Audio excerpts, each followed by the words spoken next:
Tout le monde, bienvenue à l'église La Bible parle de Fabreville en ligne, une fois de plus, mais ça tire à sa fin. On a entendu à travers les médias, à travers les nouvelles, que c'est appelé à changer, les choses changent vite d'ailleurs. Alors je vous invite à porter attention aux communications qu'on va vous faire à travers notre Facebook et puis à travers le semainier, parce que éventuellement on va enregistrer le culte directement de Fabreville avec l'équipe concernée. Et puis, tranquillement, on réfléchit à comment on va pouvoir se rassembler en groupe réduit, mais à Fabreville pour nos cultes le dimanche. Alors, portez attention à ce qui va être communiqué. Et content de vous retrouver en ligne, mais content de vous retrouver pour la suite de l'étude de Pasteur Jeff sur l'Épître aux Colossiens. Et puis, le temps de louange qu'on va avoir avec Jonathan Miljour. Alors, merci beaucoup. Il y a beaucoup de travail qui est fait derrière ça. Et puis, juste vous rappeler que c'est disponible sur YouTube. Kotli, la Bible parle. En fait, Kotli, /, la Bible parle. Et la capsule pour les enfants, que Alain Fréchette et toute son équipe préparent de semaine en semaine. Et encore une fois, merci à tous ceux qui s'impliquent de près ou de loin pour les capsules du village qui sont disponibles aussi sur YouTube. Kotli, donc c'est utt.ly, /, le village. Et puis, une annonce à vous faire cette semaine, une annonce d'importance, c'est que, encore une fois, vous rappelez que des baptêmes sont prévus cet été. Si vous voulez vous faire baptiser, communiquez avec Sylvain Turgeon à son téléphone ou bien à l'adresse courriel ancien au pluriel, a commercial, labibleparle.com. Donc, ancien au pluriel, a commercial, labibleparle.com. Alors, je vous invite à participer activement à ce qui va suivre pour la prédication, pour le temps de louange. Et puis, je prie avec vous. Et ensuite, je laisse la parole à Pasteur Jeff et à Jonathan. Alors, Seigneur, encore une fois, on est devant toi parce qu'on a faim et soif de toi, Seigneur. On a faim et soif de ta parole. Seigneur, prépare nos cœurs maintenant qu'on est là, assemblés pour recevoir ta parole. Prépare nos cœurs. Je prie de vraiment visiter chacun pour qu'on soit renouvelé, qu'on soit rempli, Seigneur, d'un repos, mais aussi d'un zèle, le zèle que tu produis pour un amour authentique les uns vers les autres. Merci d'avance. Amen.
Tu es ma force. Tu es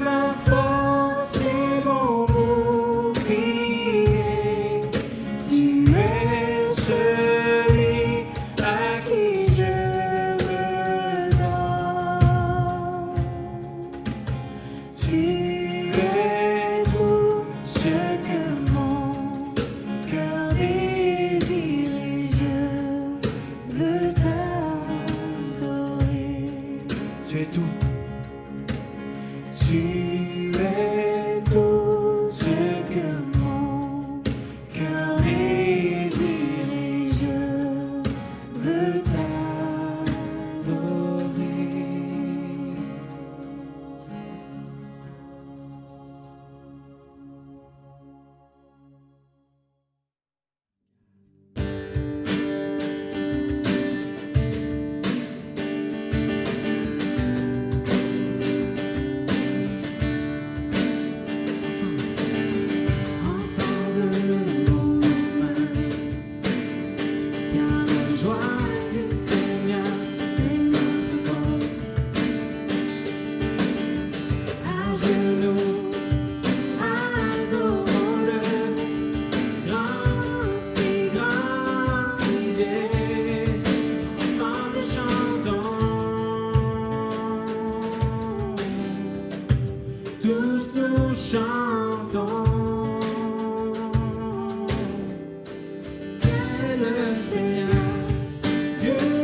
Tous nous chantons,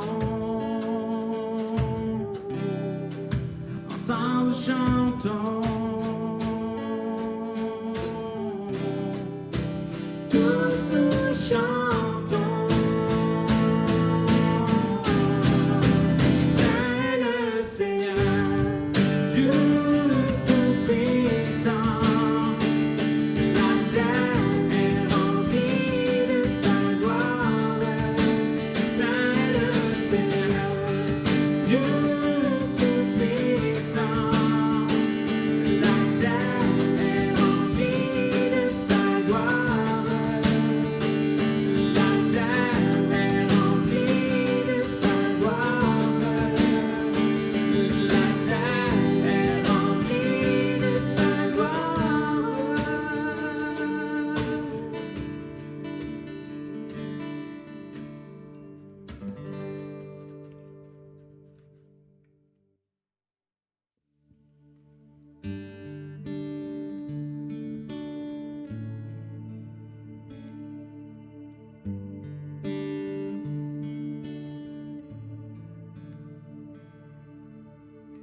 Ma vie t'appartient,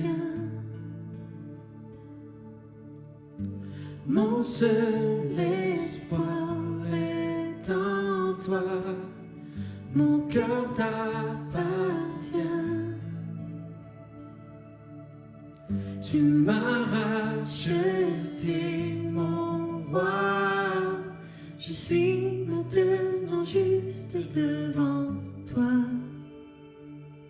Je suis maintenant juste devant toi.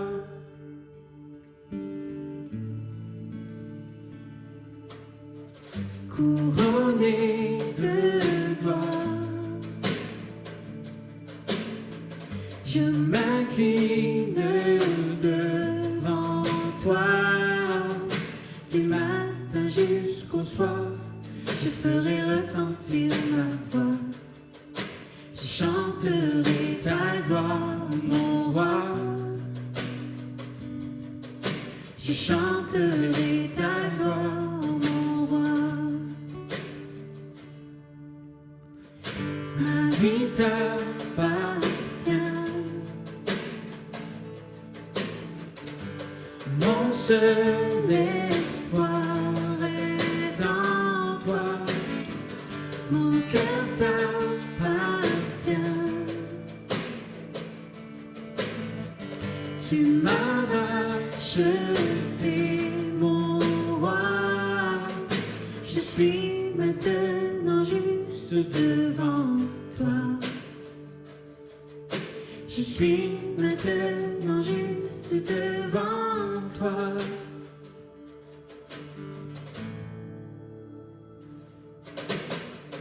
Couronné de gloire, je m'incline devant toi. Du matin jusqu'au soir, je ferai retentir ma voix. Je chanterai ta gloire, mon roi. Je chanterai ta gloire, mon roi.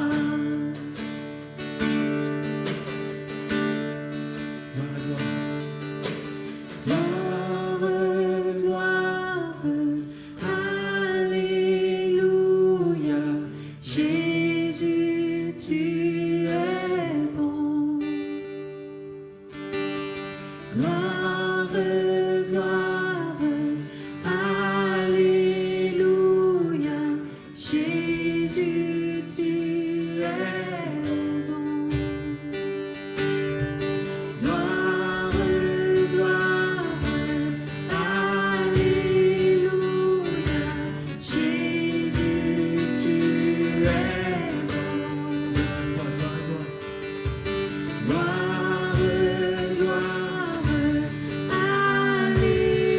alléluia. Jésus, tu es bon.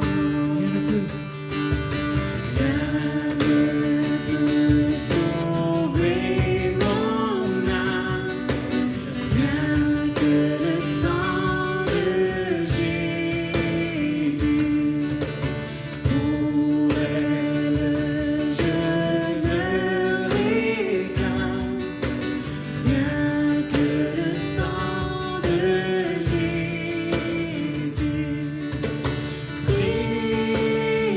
Précieux sang de l'agneau qui me donne un cœur nouveau. Rien d'autre je ne veux plus, rien que le sang de Jésus.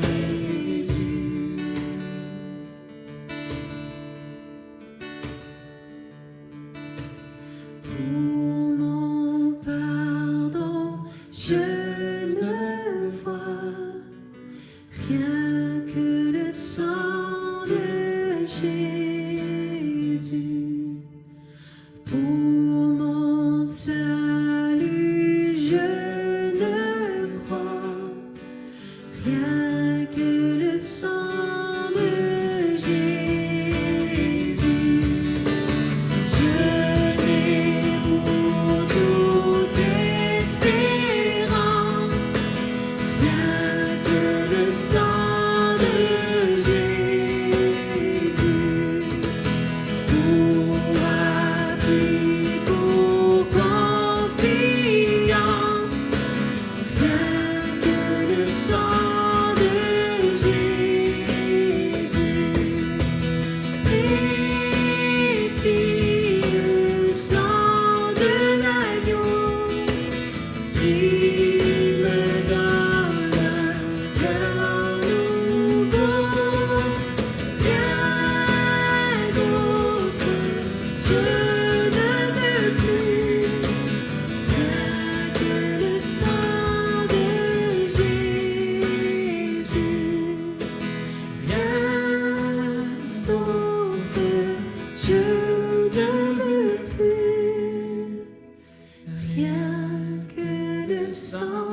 de Jésus.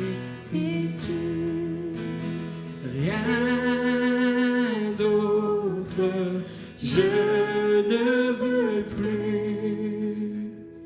Rien que le sang de Jésus.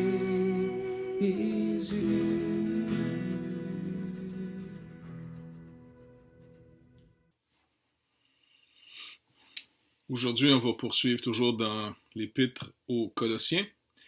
Et on va voir aujourd'hui un sujet assez important dans notre vie chrétienne, le travail dans le Seigneur, le travail pour le Seigneur. On va voir d'abord celui de Paul et comment il définit aussi, on pourrait dire, l'authenticité de son, entre guillemets, son succès. Comment il évalue, parce qu'il va dire à certaines églises, comme aux Galates quand il leur écrit, il va aussi leur dire, je pense que j'ai travaillé en vain chez vous, pour rien. Donc, quelquefois, le travail dans le Seigneur peut réussir, quelquefois, il ne va pas réussir. Donc, on peut trouver des moyens d'évaluer qu'est-ce qu'on est en train de faire, comment on fonctionne. En tout cas, on va demander au Seigneur qu'il puisse, encore une fois, nous aider à mieux comprendre comment on marche dans sa volonté. On est sauvé par pure grâce. Ça marche, notre salut ne sera jamais en fonction d'un mérite des œuvres qu'on fait après notre salut. Il ne s'est pas non plus conditionné avec des œuvres qu'on aurait faites avant notre salut. On est aimé de Dieu et il s'est fait connaître à nous. Il nous a arrachés des ténèbres et il nous a transportés, comme Paul le dit, dans le royaume de lumière de son Fils, dans son royaume d'amour. Dieu nous aime et qu'on puisse continuer à découvrir cet amour qui va être la force première, la motivation de base, toute neuve. L'amour de Dieu dans nos cœurs va nous pousser à aimer notre prochain, comme nous-mêmes. Et c'est ça qui va devenir finalement la nouvelle force qui donne de l'ambition. Pourquoi on va persévérer dans l'œuvre de Dieu, avec des bons résultats ou des moins bons résultats. Donc ça ne sera plus une question maintenant de chercher à devenir quelqu'un, à racheter nos vies, à se prouver qu'on est bon. Non, c'est fini ça. On est délivré de ça. Ça marche? Apprendre à s'aimer plutôt les uns les autres de l'amour dont Dieu nous a aimés. Se recevoir les uns les autres comme Christ nous a reçus. Se pardonner les uns les autres comme lui-même nous a pardonnés. Donc, il devient l'origine à nouveau de notre vie. On n'est plus séparé de lui si on est né de nouveau. Maintenant, on a son esprit et que sa parole puisse s'illuminer dans notre entendement pour qu'on puisse vraiment, encore une fois, marcher d'une manière digne du Seigneur. On remet ça au Seigneur, d'accord? Seigneur, viens à notre secours. Écoute, Seigneur Dieu, toute la relation qu'on a avec toi, la communion qu'on a avec toi, dépend maintenant entièrement de l'œuvre de Jésus-Christ pour nous, notre Rédempteur. Alors, merci de nous instruire, de nous éclairer, de nous encourager pour que, Seigneur Dieu, on puisse continuer à persévérer avec joie dans ton plan, dans ton œuvre. Enseigne-nous ce que c'est de travailler avec toi. Merci, Père, dans le précieux nom de Jésus. Amen. Donc, le texte, encore une fois, Colossiens, on va finir le chapitre 1 à partir du verset 24, cette section ici où Paul se présente plus personnellement. Dans la première partie, les 23 premiers versets du chapitre 1, il parle à la deuxième personne du pluriel, donc ça inclut lui et Timothée. Là, il va parler beaucoup plus de lui et la charge que le Seigneur lui a donnée à lui. Et ça va être important parce qu'il est équipé pour pouvoir aider les Colossiens à ne pas tomber dans 4 pièges qui semblent vouloir tourner autour d'eux pour envahir cette Église. De chapitre 2, versets 1 à 10, on va voir comment Paul va traiter de la vaine tromperie de la philosophie. Deuxièmement, du verset 11 à 17, le danger du cérémonial. Les gens s'attachent quelquefois un peu trop au rituel. Donc ici, en passant, c'est le cérémonial du judaïsme. Troisièmement, il va les protéger du verset 18 à 19 d'une forme de mysticisme ou encore une fois le culte des anges. Le danger d'enlever finalement tout ce qu'on a en Christ. On a tout pleinement en lui pour mettre des éléments comme le culte des anges. Puis, écoute, c'est déjà revenu à la mode, il n'y a pas quasiment... Je sais pas, mais il y a quelques années, là, il y a eu le culte des anges. Il y a des gens qui ont commencé à écrire des livres sur les anges. Donc, on voit qu'il n'y a rien de nouveau sous le soleil.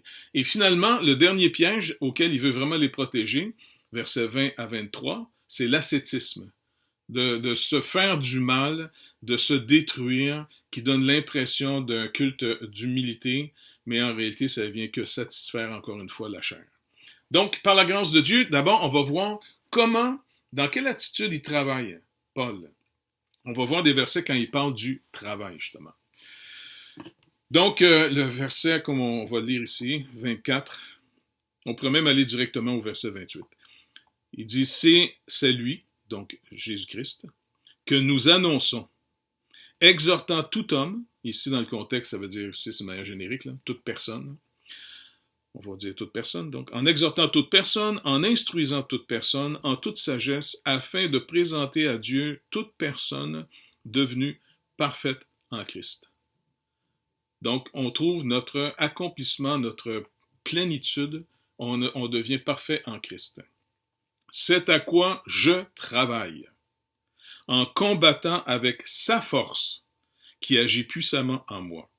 Et je veux, en effet, que vous sachiez combien est grand le combat que je soutiens pour vous, et pour ceux qui sont à Laodicée, et pour tous ceux qui n'ont pas vu mon visage en la chair, afin qu'ils aient le cœur rempli de consolation, et qu'ils soient unis dans la charité, et enrichis d'une pleine intelligence pour connaître le mystère de Christ, c'est-à-dire le mystère de Dieu, savoir Christ, mystère dans lequel sont cachés tous les trésors de la sagesse et de la science.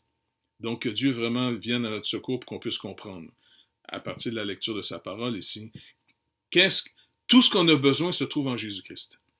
Comment on peut aller maintenant puiser dans ce trésor? Mais d'abord, on va voir comment Paul travaille. Maintenant, est-ce que vous vous rappelez, Jésus a déjà dit finalement dans Jean au chapitre 6, aux Juifs à l'époque, aux Israéliens, quand il leur parlait, il dit « Travaillez non pour la nourriture qui périt, mais pour celle qui subsiste pour la vie éternelle, et que le Fils de l'homme vous donnera, car c'est lui que le Père, que Dieu, a marqué de son sceau. » Ils lui dirent, donc la population, la foule qui l'écoute, ils lui dirent « Mais que devons-nous faire pour faire les œuvres de Dieu? » Jésus leur répondit « L'œuvre de Dieu, c'est que vous croyez en celui qui l'a envoyé. » Donc, on va essayer de comprendre un peu où Jésus veut les amener ici. Quand Jésus dit aux gens de ne pas travailler pour la nourriture périssable, il leur reproche leur conception purement matérialiste du royaume. En d'autres mots, les gens, les auditeurs de Jésus, ont très envie de trouver puis de garder pour eux un faiseur de miracles qui va remplir de pain le restement à tous les jours. On peut le voir entre autres dans Jean 6, 26. Jésus leur reproche en disant « Vous êtes simplement revenus me revoir, me retrouver, parce que vous avez mangé du pain hier. » Le pain qu'ils avaient mangé la veille, bien que c'est un produit miraculeux, dans le sens où Jésus a fait un miracle, les gens ont bien vu qu'à partir des quelques pains et poissons du petit garçon, il a nourri une foule de 5000 hommes, sans compter les femmes et les enfants, et à la fin, il est resté 12 paniers pleins de morceaux pas mangés. Donc, bien que produit miraculeusement, n'étant que du pain matériel, faisant partie des choses destinées à périr après qu'on en ait fait usage. Donc, vous pouvez lire ça. Ça va être aussi le point qui va dire au verset 22 du chapitre 2 de Colossiens, « Préceptes qui tous deviennent pernicieux par l'abus, et qui ne sont fondés que sur des ordonnances ou des doctrines d'hommes. » Donc, en d'autres mots, quand il parle ici de pernicieux avec l'abus, c'est que vous vous confiez dans des choses qui vont passer. Il faut trouver toujours en Jésus-Christ ce que nous recherchons, surtout au niveau du travail. Pourquoi on œuvre pour Dieu? Pourquoi on devrait persévérer? Et vous allez voir, il y a des motivations qui peuvent nous tromper. Donc, Jésus leur dit donc en vérité, je vous le dis, quand on revient à la foule à qui il parle, Moïse ne vous a pas donné le pain du ciel, parce que les gens ont appelé toujours la manne dans le désert, le pain du ciel. Et c'est drôle parce qu'ils ont appelé ça manna. Vous savez de quel mot hébreu ça vient? Ma. Ma, ça veut dire c'est quoi? Donc, ils ont appelé ça le c'est quoi ça? C'est un drôle de nom pour manna. C'est quoi ça?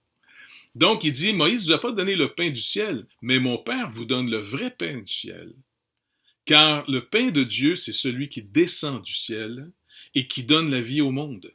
Et Jésus leur dit, et leur dire, bon, c'est-à-dire à Jésus, ils vont dire, Seigneur, donne-nous toujours ce pain. Jésus leur dit, je suis le pain de vie. Tu vois, les gens ils sont encore en train d'écouter Jésus dans leur idée matérialiste en disant, quoi, y a-t-il un pain sacré, un genre de pain qui devient magique, qui devient, tu sais, c'est disant, non, le pain là qui est descendu du ciel, c'est moi. Jésus dit, c'est moi, je suis le pain de vie. Celui qui vient à moi n'aura jamais faim, et celui qui croit en moi n'aura jamais soif. Mais je vous le dis, vous m'avez vu, et vous ne croyez point. Des fois, les gens, ils ne peuvent pas croire parce qu'ils restent campés encore dans ce qu'ils jugent, eux, d'important, de pratique, ainsi de suite. À moins qu'on ait une repentance. Puis la repentance, faudrait mieux comprendre le terme. La repentance, c'est pas juste du regret. Le regret émotif qu'on peut avoir d'avoir fait une faute, de s'être trompé, en grec, on va dire méta, ok, on va changer, méta melomai. Donc, c'est un changement de sentiment quand tu es face à quelque chose que tu as fait de pas correct. Mais le vrai changement que Dieu veut produire en nous, pour que ça puisse produire après la foi, c'est un méta, un changement, nous, un métanoïa, un changement d'intelligence, de perception, de compréhension. Si j'ai pas ce changement, si je suis pas bouleversé dans ma compréhension, parce qu'oubliez pas, le danger, c'est un peu les philosophes, on va en parler plus tard, là, mais les philosophes n'ont pas juste dit des niaiseries. Un gars comme Socrate, il disait la double ignorance, c'est de penser savoir. Quand quelqu'un pense savoir quelque chose, il n'apprend plus. Donc, il faut d'abord être déstabilisé dans ce qu'on pensait savoir, entrer dans une période très inconfortable de plus être capable de dire j'ai compris, mais pour s'ouvrir maintenant face à des témoins fidèles à une autre information, à une autre connaissance qui va bâtir dorénavant un nouveau raisonnement dans ma vie et même va produire des nouvelles émotions d'appréciation dans ma vie. Donc Jésus leur dit, vous m'avez vu, mais le problème c'est que vous n'avez pas cru. Et Jésus ne se trompe jamais dans son jugement. Donc le danger de la foule maintenant, comment on peut comprendre? Le danger de la foule, et puis ça, j'ai trouvé ça dans le commentaire de M. Carson, ici, dans l'Évangile de Jean. Il dit, le danger de la foule est qu'elle a accordé trop d'attention à Moïse et trop peu à Dieu lui-même. Ça, c'est intéressant ce qu'il souligne ici, M. Carson. Parce que le véritable pourvoyeur du pain du ciel, ben, c'était Dieu, pas Moïse. Parce qu'il dit, en s'appuyant sur Proverbe 9.5, où la sagesse est personnifiée, s'écrit, venez et mangez mon pain et buvez mon vin que j'ai préparé. Hein, vous rappelez ce passage dans les Proverbes? C'est la sagesse qui dit ça. Certaines autorités juives, identifiant de façon figurée le pain à la loi de Moïse, la Torah. Et puis j'ai été fouillé finalement j'ai trouvé finalement un commentaire que j'ai sur justement, ce qui est vraiment intéressant, c'est d'être capable de trouver. Puis ça, c'est une collection qui a beaucoup publié finalement en anglais, mais en français aussi, là, des commentaires rabbiniques sur les Écritures. On ne peut pas nécessairement être toujours d'accord avec eux. Mais d'un côté, ça nous aide à mieux comprendre qu'est-ce que les gens croyaient à partir de l'interprétation qu'ils se faisaient des Écritures. Entre autres, ça, c'est le livre des Proverbes, Sefer Mishli, donc le livre des Proverbes. Et puis, en regardant finalement le commentaire qu'ils font justement au chapitre 9 sur le passage que M. Carson dit, et regardez ce qui est dit ici. Bon, je vais vous le lire en anglais puis traduire tout de suite en français. The bread symbolizes the written Torah. Donc, le pain symbolise pour eux, selon le commentaire qui est fait ici dans le Zohar, donc, symbolise la parole de Dieu écrite, la Torah écrite. And the wine, le vin, symbolize the oral Torah. Donc, le vin, pour eux, symbolisait la tradition orale, qu'ils appelaient la tradition orale ou la Torah orale. Ça indiquait que, par exemple, il dit « indicating that one must study both of them ». Donc, pour eux, il fallait étudier les deux. La parole de Dieu, lire la parole écrite de Dieu, par exemple le Pentateuque, mais aussi, pour avoir finalement la compréhension nécessaire, il fallait aussi étudier les commentaires des rabbins. C'est pas mauvais les commentaires, mais les commentaires remplacent jamais la parole de Dieu. Moi, j'aime finalement pouvoir profiter de l'énorme travail, la somme de travail que tous les auteurs, finalement, j'en ai plein partout chez nous, là, tu sais, mais ils ne peuvent pas remplacer la parole de Dieu. On dépend toujours de dire, Seigneur, est-ce que j'ai bien compris comme il faut comprendre? Donc, pour eux, finalement, la Torah orale, les traditions d'hommes, ils disent ici, just as bread is ready to eat, so is the written Torah ready to learn. Donc, pour eux, comme le pain est prêt à manger maintenant, ben c'est ainsi qu'on peut aborder la parole écrite de Dieu. On peut la prendre comme ça. Wine, however, le vin, par contre, requires mingling. Donc, le vin demande un mélange. Il dit, c'est ainsi que la Torah orale, les traditions orales, les commentaires finalement que les rabbins ont faits, vont finalement faire le corps, ce qu'on appelle, ceux autres appellent leur commentaire officiel, la Mishnah, qui fait partie finalement de leur Talmud. Et puis la Mishnah divise finalement en 6 livres toute la vie d'un juif. T'sais? Donc finalement, pour eux, ils vivaient beaucoup plus de la Mishnah, des commentaires, mais ils sont restés dans l'interprétation. Donc c'est pour ça que régulièrement, l'Église doit aussi elle-même, en faisant toujours un retour à sa théologie biblique, parce que quand on a une théologie qu'on va toujours systématiser à force d'étudier, notre cerveau est fait pour mettre en catégorie les choses. C'est très bien, pas de problème. Mais le danger, c'est que des fois, on va plus protéger la structure, puis on va forcer le sens dans la croyance qu'on a développée des Écritures. Et c'est pour ça qu'il faut revenir régulièrement aux Écritures pour être sûr. Et un bon cours qui était donné par Amar Jabala, c'était justement sur l'herméneutique. Et puis l'importance de la théologie biblique, qui va être à l'origine, après ça, de votre théologie systématique. Puis en passant, si vous n'êtes pas théologien, c'est pas grave. On en fait tous une croyance à partir de ce qu'on a compris des Écritures pour développer après ça un système de pensée qui peut être plus ou moins juste et qui peut plus ou moins aussi nous égarer, ce qui est le danger des Colossiens. Parce que les Colossiens, ils vont être peut-être attirés par des gens qui arrivent avec les rudiments du monde en faisant une philosophie, qui veulent ajouter, et Paul va leur dire, écoutez, si vous perdez de vue, comme pour les Galates, si vous perdez de vue l'œuvre de Jésus-Christ pour vous, eh bien, finalement, vous allez dériver tranquillement dans l'erreur. Donc, le premier danger donc à éviter, c'est de mettre notre confiance en nous-mêmes et d'avoir un peu trop d'assurance dans ce qu'on pense savoir. Parce qu'en réalité, c'est en Dieu qu'on doit mettre notre confiance. Dieu, lui, a tout fait pour nous en Jésus-Christ. Et c'est à ça qu'il faut revenir sans arrêt, en lui demandant. Pas juste avec notre intelligence, avec d'abord notre demande. Tu sais, quand on prie le Seigneur, on peut lui demander, écoute Seigneur, enseigne-moi, fais-moi connaître tes voies. S'il vous plaît, Seigneur, toi, tu sais ce que je comprends, bien, que je ne sais pas, ou mal. Toi, tu le sais, Seigneur Dieu. Moi, je ne peux pas le savoir. Moi, ce que je pense savoir, je pense que c'est correct. Parce que telle voie paraît droite à un homme, mais son issue, ça peut être la mort. Alors, Seigneur, toi, tu me connais. Toi, tu es mon berger. Toi, tu es celui qui m'a racheté. Tu es celui qui va s'occuper de moi. Alors, viens à mon secours régulièrement. Et ça, c'est une demande qu'on doit faire régulièrement au Seigneur afin de ne pas commencer à s'enraciner en nous-mêmes et inévitablement, on ne réalise peut-être pas, on se déracine de Christ. Le deuxième danger, c'est de juger de notre succès ou de nos échecs selon les mauvais standards.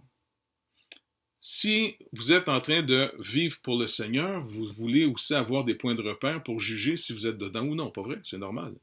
Donc, le monde a des standards. Par exemple, si j'augmente mon nombre, si j'augmente ma finance, si j'augmente, je ne sais pas, mon pouvoir, mon avantage, mon gain qui est au fond ma force qui me distingue de l'autre. Eh bien là, on est dans les standards du monde. Jésus, quand il est venu, encore une fois, il faut se le répéter sans arrêt. Jésus, quand il est venu briser cette conception du succès. Lui qui est le Maître et le Seigneur, comme il l'a rappelé dans Jean 13 à ses disciples, quand il est venu leur laver les pieds avant qu'ils mangent la dernière Pâque avec lui, il est venu briser leur concept parce que leur discussion principale entre eux sans arrêt, quand ils suivaient Jésus pendant 3 ans et demi de temps, c'était toujours, c'est qui le plus grand? Quel poste tu vas avoir dans le royaume de Dieu, dans son royaume qu'il va établir? C'est qui le plus grand?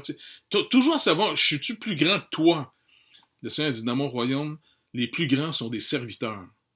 Dans le monde, les grands veulent se faire servir. Pas pareil. Donc, si on va plus loin, il nous dit travailler avec crainte et tremblement. Maintenant, ça, c'est pour notre propre salut. Lui-même a travaillé quelquefois avec crainte et tremblement, l'apôtre Paul. Mais qu'est-ce que ça veut dire, cette expression crainte et tremblement? Moi, j'ai l'impression que si on prend ça trop littéralement, on passe un petit peu à côté. Parce que l'expression, par exemple, Paul va le dire pour lui-même dans 1 Corinthiens au chapitre 2, verset 3, quand il parle aux Corinthiens, il leur rappelle comment lui-même, il dit « J'étais moi-même auprès de vous dans un état de faiblesse, de crainte et de tremblement. » En d'autres mots, d'abord, il prenait très au sérieux ce qu'il faisait, même s'il était très affaibli. Ou quand, par exemple, il écrit, toujours aux Corinthiens, mais dans la deuxième lettre qu'il leur envoie, il leur rappelle l'accueil qu'ils ont fait à titre que Paul avait envoyé vers eux. Il dit dans 2 Corinthiens 7, 15, à partie B du verset, « Et l'accueil que vous lui avez fait avec crainte et tremblement. » Donc, je ne pense pas qu'il avait peur de lui au point de trembler, d'avoir peur. Ou encore, quand il parle aux serviteurs, les gens qui sont ouvriers, de servir leur maître selon la chair, qui vont servir finalement dans notre vraie vie de tous les jours, là, avec crainte et tremblement dans la simplicité de votre cœur comme à Christ. Maintenant, j'ai l'impression que cette expression veut surtout dire de prendre très au sérieux ce que vous faites. Soyez pas négligents. Soyez très conscients et rappelez-vous à quel point il va avoir des impacts sur la manière dont vous allez développer votre vie. Comment vous allez servir le Seigneur. Pourquoi? Parce que on travaille à faire fructifier, par exemple, notre salut. Quand il dit « travailler à votre salut avec crainte et tremblement » dans Philippiens chapitre 2, il n'est pas en train de parler, finalement, si j'ai peur de perdre mon salut, mais il est en train de me rappeler le danger que je cours si je le fais négligemment. Ce travail. Le travail à mon salut pourrait être mieux compris par « faites fructifier votre salut ». Puisez dans cette force, dans l'œuvre de Christ pour vous, afin de plus en plus être affranchi des moyens du monde que vous avez eus et la manière dont vous avez été éduqués ou la manière que vous pensez pour trouver la liberté en Christ. Parce que, n'oubliez pas, vous avez toujours la chair que vous devez apprendre à mortifier, comme on voit dans Romains chapitre 6. Donc, comment je dois me méfier de ma chair? Je suis toujours dans ma chair, moi, là. Mais je suis aussi dans mon homme nouveau, puisque je suis né de nouveau. Alors, comment je vais fortifier ma nouvelle sorte de vie, mais au détriment de mon ancienne sorte de vie? Donc, on précise, il dit par exemple, 1 Corinthiens 10, 12, « Ainsi donc que celui qui se croit debout prenne garde de tomber. » Donc, en d'autres mots, ne vous faites pas confiance et ne croyez pas que vous avez la possibilité et que vous avez atteint toutes les exigences de Dieu. Notre sécurité est en Jésus-Christ seul. Travaillons de mieux en mieux. Mais en même temps, trouvons toujours notre côté de se rassurer de l'amour que Dieu a pour nous, qu'on est vraiment accepté de lui parce qu'on a cru en Christ. C'est notre Père maintenant, Dieu. Il nous a adoptés. On fait partie de ses enfants. Donc, Paul travaillait afin de présenter à Dieu, comme on l'a lu, tout homme devenu parfait en Christ. Donc, c'est lui qui dit qu'on annonce, exhortant tout homme, instruisant tout homme, en toute sagesse. Donc, le gros du travail de l'apôtre Paul, c'était, on le voit souvent ici, de prier sans cesse. Il a développé tout un ministère d'intercession, ça faisait partie de son travail devant Dieu, d'intercéder pour toutes les églises qui sont nées de son ministère et de se rappeler des gens. Et puis, c'est quelque chose qui a l'air abstrait pour des gens qui sont surtout concernés par faire des choses. Il faut faire des choses, c'est vrai qu'il faut faire des choses, mais faites attention que ce que vous faites n'est pas le résultat de ce que vous avez prié. Parce que quand on est avec le Seigneur, on est en relation avec lui. On cherche à le connaître. On veut faire sa volonté. On lui demande de nous enseigner sa volonté, afin que ce qui découle de notre communion, de notre relation avec lui, soit les œuvres que lui a préparées d'avance afin qu'on y marche. Éphésiens 2, 10. Faites attention parce qu'on peut tous marcher dans nos propres œuvres et on pense que c'est de Dieu parce que c'est bon. C'est vrai, c'est sûrement bon, mais c'est-tu vraiment le Seigneur qui t'a demandé de faire ça? Comment tu peux vérifier? Une attitude à maintenir dans votre vie. Face à vos projets, quand vous les proposez, soit à vos autorités, que ce soit au travail ou n'importe où, que ce soit dans l'Église aussi, rappelez-vous que la volonté de Dieu va s'accomplir et vous allez atteindre le but de Dieu, car il en a la puissance. Par contre, vous devez avoir l'attitude pour y entrer Et l'attitude fondamentale, c'est l'humilité. Dieu résiste les orgueilleux, mais il fait grâce aux humbles. Donc, comment je peux éprouver ou tester mon niveau d'humilité véritable devant le Seigneur pour être sûr que j'ai l'attitude voulue pour être bien orienté pour recevoir sa volonté? En d'autres mots, est-ce que vous êtes capable de recevoir un non à votre projet de vos autorités? Si vous n'êtes pas capable, en réalité, votre motivation vient de se révéler impure. Vous n'êtes pas en train de rechercher la volonté de Dieu. Vous êtes en train de rechercher un projet pour vous réaliser. Et c'est toujours latent, ça, dans notre vie. Donc, soyons toujours prêts à ce que, si on croit que c'est de Dieu, ça va arriver. Mais si, par exemple, les autorités sur ma vie ou les circonstances dans ma vie, que ce soit l'argent, que ce soit les contacts, sont pas là et sont comme le non au projet que je crois être de Dieu, pas de problème. Je remets ça au Seigneur.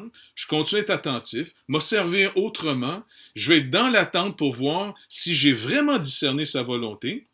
Et si j'ai discerné sa volonté, la chose que Dieu a promis, la chose que Dieu a mis à votre cœur, va réapparaître.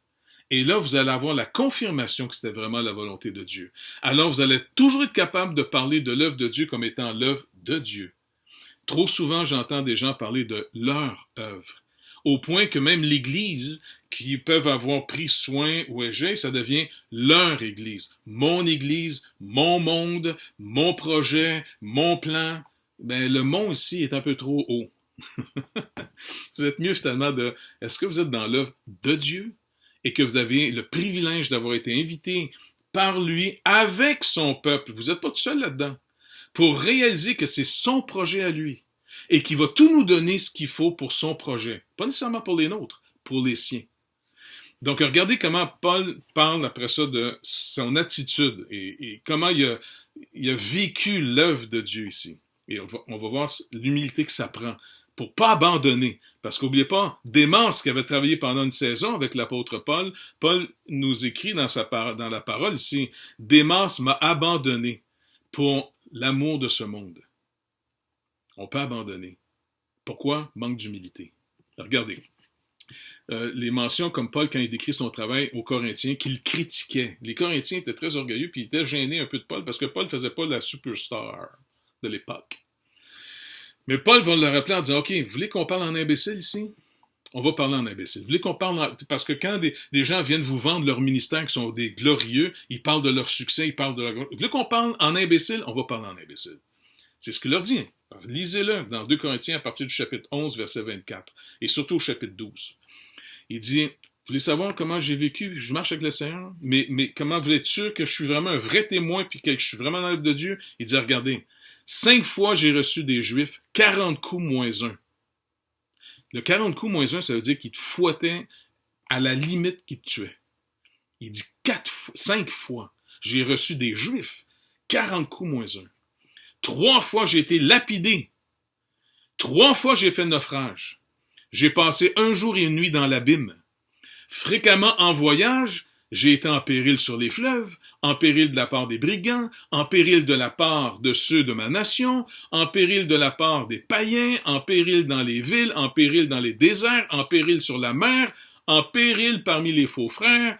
J'ai été dans le travail et dans la peine exposé à de nombreuses veilles, à la faim, à la soif, à des jeûnes multipliés, au froid, à la nudité, sans parler d'autre chose. En d'autres mots, je pense que je vous en ai assez donné. Il dit en plus, je suis assiégé chaque jour par les soucis que me causent les églises. Qui est faible que je ne sois faible? Qui vient à tomber que je ne brûle? S'il faut se glorifier, en d'autres mots, s'il faut se glorifier, c'est de ma faiblesse que je me glorifierai. Dieu, qui est le Père du Seigneur Jésus et qui est béni éternellement, sait que je ne mens point. Et puis il finit avec une autre histoire. À Damas, le gouverneur du roi Arétas faisait garder la ville des Damascéniens, c'est-à-dire, pour se saisir de moi. Et on me descendit par une fenêtre dans une corbeille le long de la muraille et j'ai échappé à leurs mains. Pourquoi maintenant il dit s'il faut se glorifier, plutôt que de parler de tous les miracles que Dieu a faits par lui, puis tous les super bons messages qu'il y a eu, tu sais, dans le sens, pourquoi il se glorifie plutôt de ses faiblesses? C'est parce que dans toutes ces choses, il est capable maintenant de parler, théologiquement c'est vrai, mais il sait de qui il parle. Il parle d'un Dieu rédempteur, d'un Dieu sauveur, d'un Dieu qui vient vraiment pour nous sauver. Dans toutes ces détresses-là, il a pu faire l'œuvre de Dieu. Et puis, ça a été dans une opposition continuelle.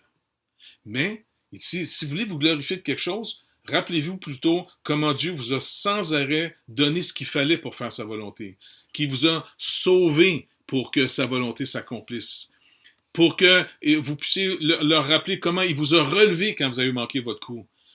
Et ça montre l'attitude que Dieu dit, il fait grâce aux humbles. Paul a reçu une grâce énorme, mais parce qu'il y avait une ouverture énorme à la grâce de Dieu. C'est pour ça qu'il va dire même, vous vous rappelez, dans 2 Corinthiens, un peu plus avant, qui viennent de donner cette histoire au chapitre 11, au chapitre 6, versets 1 à 10, il dit « Puisque nous travaillons avec Dieu, nous vous exhortons à ne pas recevoir la grâce de Dieu en vain. » En d'autres mots, là, votre ouverture à la grâce de Dieu dépend de l'ouverture que l'humilité fait dans votre vie. L'orgueil ferme le réservoir. Parce que quand vous parlez de vous, vous n'êtes plus en train de vous attendre au Seigneur. C'est toujours là en nous, entre la chair et l'esprit. La chair produit des désirs, l'esprit produit aussi des désirs, mais l'esprit produit des désirs contraires à ceux de la chair. Plutôt que de vous vanter, plutôt que de vous mettre de l'avant, de bomber le torse, et puis de dire comment vous êtes génial. Non, parlez du Seigneur, comment il a été bon, comment lui a pourvu à tout ce qu'il fallait sans arrêt. Et à la fin, vous pourrez dire honnêtement, à Dieu seul la gloire. Sinon, ce ne sera pas vrai. C'est-à-dire, non, chacun sa gloire. Dieu me dit de faire un projet, je l'ai fait. Moi, j'étais bon. Moi, là, j'ai mis du temps là-dedans. Puis moi, là, j'ai mis de l'énergie. Puis moi, je suis bon. Puis moi. Non, c'est pas le fun de pantoute d'entendre ça. Donc, en tout cas, il y a plein d'autres choses, là, comme il dit. Il continue même en disant, recevez pas la grâce de Dieu en vain, car il dit, le Seigneur, là, car le Seigneur dit, au temps favorable, je t'ai exaucé. Au temps favorable, je t'ai exaucé. Au jour du salut, je t'ai secouru. Voici maintenant le temps favorable et voici maintenant le jour du salut. On est dans ce temps-là. Quel est ce temps favorable du salut? Le temps où il nous exauce quand on crie vers lui. C'est celui où il nous secourt quand on est dans la détresse. Les mauvais moments, les faiblesses de nos vies sont le lieu de rencontre avec le Seigneur. Il y a des bons moments, il y a des moments de repos que le Seigneur nous accorde et c'est béni. Mais il y a surtout, il ne faut pas voir nos mauvais moments qui nous arrivent comme étant le Seigneur n'est pas fidèle. Non, c'est des moments qui me donnent faim. J'ai besoin du Seigneur pour le découvrir. Il m'exauce et je peux de plus en plus parler de lui. C'est ça le travail du Seigneur, enseignant tout homme en toute sagesse, qui a tout pleinement en Christ. Mais il faut qu'il en parle comme quelqu'un qui ne fait pas juste dire des théories bibliques, mais quelqu'un qui en parle, qui dit ce que les Écritures disent et qui est capable d'être un témoin de ce que tu es en train de dire. Et il continue avec « Nous ne donnons aucun scandale, sujet de scandale en quoi que ce soit, afin que le ministère ne soit pas un objet de blâme. Est-ce qu'on est crédible? Et nous nous rendons à tous égards recommandables, comme serviteurs de Dieu, par beaucoup de patience dans les tribulations, dans les calamités, dans les détresses, sous les coups, dans les prisons, dans les veilles, dans les jeûnes, par la pureté, par la connaissance, par la longanimité, par la bonté, par un esprit saint, par une charité sincère, par la parole de vérité, par la puissance de Dieu, par les armes offensives et défensives, au milieu de la justice, au milieu de la gloire et de l'ignominie, au milieu de la mauvaise et bonne réputation, étant regardés comme des imposteurs, quoique véridiques, comme inconnus, quoique bien connus, comme mourants, et voici nous vivons, comme chantiers, quoique non mis à mort, comme attristés, et nous sommes toujours joyeux, comme pauvres, et nous enrichissons plusieurs, comme n'ayant rien, nous possédons toutes choses. Paul rappelle que possédant rien à vie humaine, il possède au fond toutes choses dans le plan de Dieu, car tout sera donné, il sera pourvu à la montagne de l'Éternel. Par contre, il faut aller sur la bonne montagne, la montagne de l'Éternel. Donc, c'est tellement encourageant, cette vie chrétienne dans laquelle... Paul est un modèle pour nous. Si vous voulez trouver un coach, un mentor. Là, il est peut-être mort, là, mais ses écrits sont toujours vivants. La conclusion de la vie de l'apôtre Paul, il va dire à son fidèle disciple Timothée, il dit « Car pour moi, je sers déjà de libation. » Tu sais, la libation, c'était ce qu'on versait sur l'autel pour les sacrifices, l'offrande qu'on donnait à Dieu. Pour moi, je sers déjà de libation et le moment de mon départ approche. J'ai combattu le bon combat. J'ai achevé la course. J'ai gardé la foi. Il a gardé la foi. Il n'a pas abandonné. Si jamais vous tombez, relevez-vous. C'est comme dans une course. Relevez-vous. Restez pas à terre. Abandonnez pas. Relevez-vous. Vous avez un rédempteur. Vous avez quelqu'un qui vous dit non, relève-toi et tu pourras parler dorénavant beaucoup plus de moi que de toi.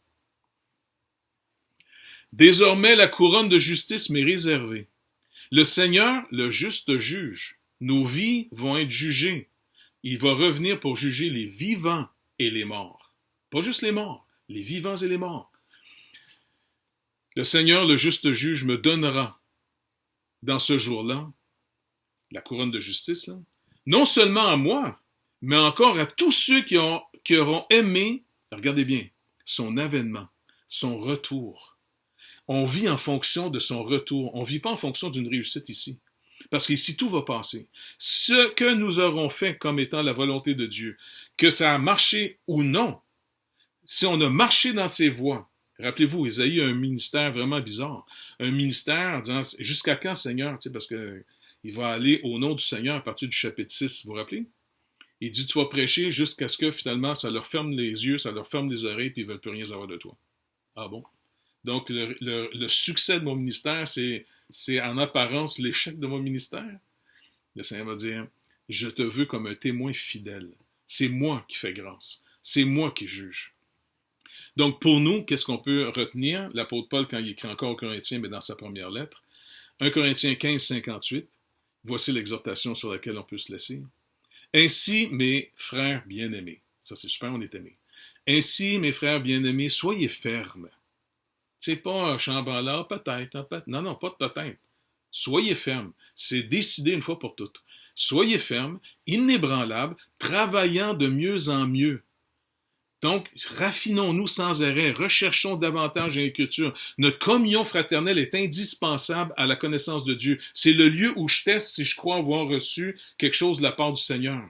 Parce que si j'ai reçu quelque chose que je crois être du Seigneur et que j'en parle, librement, sans manipuler personne, eh bien, je vais en parler pour voir, j'ai-tu une réponse oui de l'ensemble de l'Assemblée ou non. Et c'est comme ça que je vais voir, parce que si c'est la volonté de Dieu, c'est pas les hommes qui vont déterminer finalement si le projet va réussir ou non. Toutes les situations ne sont là que pour nous montrer est-ce que la providence de Dieu, elle est active par rapport à sa volonté. Et ça, c'est vraiment extrêmement encourageant. Ainsi donc, mes frères bien-aimés, soyez fermes, inébranlables, travaillant de mieux en mieux à l'œuvre du Seigneur, sachant que votre travail ne sera pas vain dans le Seigneur. Ça, c'est encourageant. Quand les gens à Codognan m'ont reçu chez eux, en 1976, et qui m'ont hébergé, et qui m'ont donné l'Évangile, écoutez, ils ont semé dans ma vie, par leurs paroles, ce qu'ils comprenaient des Écritures, et ce qu'ils vivaient eux-mêmes, et l'amour de Christ dans leur vie faisait qu'on disait, on va héberger ce jeune homme-là. Et puis, entre autres, il y avait une dame qui me gardait comme un de ses fils, qui s'appelait Yvonne Géminard. Et bien, finalement, tous les soirs au souper, moi, j'y posais toujours plein de questions. Et puis, elle nourrissait ma foi.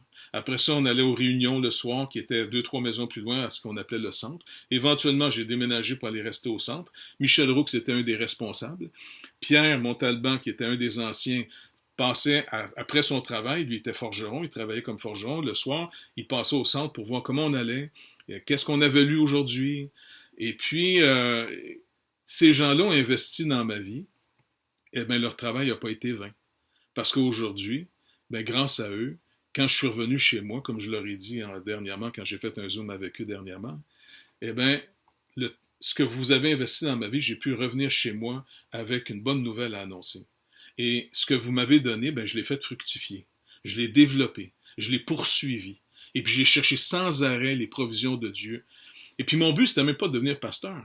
J'avais un travail à l'Hydro-Québec. Mais éventuellement, le groupe grossissait et il fallait que je m'occupe de cette œuvre. Et comme le Seigneur dit que celui qui prêche l'Évangile vive de l'Évangile. Il y a eu un temps, pour continuer à développer l'œuvre, les gens m'ont demandé, gars, quitte ton travail. Et puis finalement, ils ont commencé à m'aider financièrement pour poursuivre. Qu'est-ce que ça a donné? Le mouvement de la Bible parle. Et ça a donné des chants autant en Haïti qu'en Afrique. On a eu des voyages en Europe parce qu'on a édifié d'autres églises. Je veux dire, on vit quelque chose d'incroyable parce que ces gens-là m'ont donné ce qu'ils avaient. Un petit village dans le sud de la France qui ont connu le Seigneur et qui me l'ont fait connaître. Et puis, ils m'ont rien donné financièrement pour venir chez nous. Ils n'avaient pas besoin de rien me donner.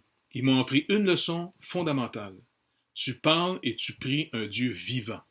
C'est pas une religion, c'est pas des rituels que tu fais à force d'en faire comme de la magie, tu vas séduire Dieu. Non, tu parles à quelqu'un qui t'a racheté, qui t'aime et qui maintenant veut te faire connaître sa volonté car il a préparé, lui, un chemin pour toi.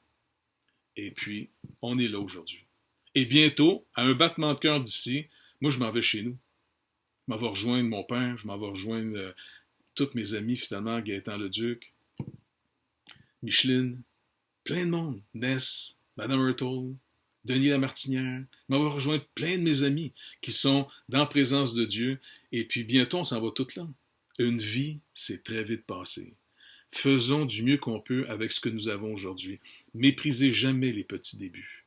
Ayez jamais peur que quelqu'un vous dise non à votre projet. Soyez pas frustrés. Vous n'avez pas besoin de détruire la personne en avant de vous. Le Seigneur dispose de toutes choses et il fait arriver toutes choses en son temps, si vous avez discerné sa volonté.